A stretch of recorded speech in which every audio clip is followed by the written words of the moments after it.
세계무역기구 WTO 일반 이사회에서 일본 수출 규제 문제를 놓고 한일 간의 팽팽한 신경전이 벌어졌습니다. 우리 정부는 일본의 고위급 1대1 협의를 제안했지만 일본은 답을 피했습니다. 윤지혜 기자와 함께 자세히 알아보겠습니다. 윤 기자, 네. WTO 이사회 어떻게 진행이 됐나요? 네, 우리 시간으로 어제 저녁부터 밤까지 스위스 제네바에서 논의가 이루어졌는데요. 우리 대표단은 일본의 수출 제한은 정치 보복이라면서 WTO 규정에 대해서도 명백한 위반이라고 말을 했습니다. 직접 들어보시죠. The Japanese measure is a clear and imminent threat to the raison d'être of WTO and would inevitably cause a disruption in the world economy. 일본은 이에 대해서 안보상의 무역 관리라는 기존의 입장을 되풀이했는데요. 또 WTO 의지로 삼기 적절하지 않다고 말을 했습니다. 그리고 나서 대표단이 고위급 1대1 회담을 제안했으나 일본은 응답을 피했습니다. 직접 들어보시겠습니다. Director General Shingo, he has no courage even to take the microphone.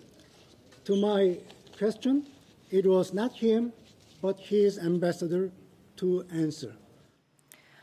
이번 WTO 이사회가 특별한 구속 여부가 있는 결정이 나오는 건 아닙니다. 하지만 WTO 제소 전 명분과 이 국제사회 여론을 형성하는 자리였는데요. 우리나라와 일본의 공방을 지켜본 회원국 가운데 특별한 언급을 한 다른 나라는 없었습니다. 네.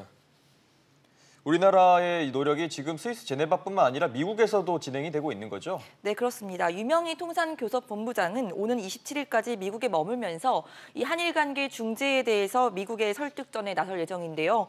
유 본부장은 취재진과 만나서 일본의 조치가 반도체를 쓰는 모든 제품에까지 연결이 될 수 있고 또 세계 경제에 악영향을 미친다는 구체적인 자료와 사례를 통해서 관련된 인사들을 설득할 것으로 보입니다. 예. 이런 가운데 일본의 반도체 부품 수출 규제에 미 전자업계 6개 단체가 공동으로 서한을 보냈는데요. 반도체 공급망 훼손 우려감을 나타내면서 한일의 조속한 사태 해결을 촉구했습니다. 네, 일본은 수출 우대국에서 이 화이트리스트에서 우리나라를 제외하는 움직임을 보이고 있죠. 네, 그렇습니다. 일본이 수출무역 관리령 개정안 고시를 통해서 한국을 우방국인 화이트리스트에서 배제하겠다 이렇게 밝힌 바 있죠. 어제가 이와 관련한 의견을 모으는 마감날이었는데요. 이와 관련해 정부는 일본 경제산업성에 이를 반대한다는 공식 의견서를 제출했습니다. 일본 NHK는 이번 개정을 위한 의견 수렴 결과 10,000건이 넘는 의견이 모였다고 보도를 했는데요. 한국의 화이트리스트 배제 여부와 조치는 이르면 다음 달 그리고 중순 정도에 정해질 것으로 보입니다. 네, 존 볼턴 미국 백악관 국가안보보좌관이 우리나라를 방문했는데 기대했던 중재 움직임은 있었습니까? 특별한 발언이 나오지는 않았습니다. 볼턴 보좌관이 말씀하신 것처럼 일본과 한국을 잇따라 방문을 하고 있는 상황입니다. 정의용 청와대 국가안보실장과 정경두 국방부 장관 그리고 강경화 외교부 장관 등을 만났는데요. 예. 볼턴 보좌관과 강 외교부 장관은 한국과 일본 사이에 추가 상황 악화를 방지하고 긴밀히 소통해 나가기로 했습니다. 하지만 일본 교도통신은 일본 정부 관계자를 인용하면서 볼턴 보좌관이 일본을 방문했을 당시 고노다로 외무상을 만난 자리에서 한국과 일본 문제를 적극적으로 중재할 의사가 없다고 이렇게 보도를 하면서 좀 더 상황을 지켜봐야 할 것 같습니다.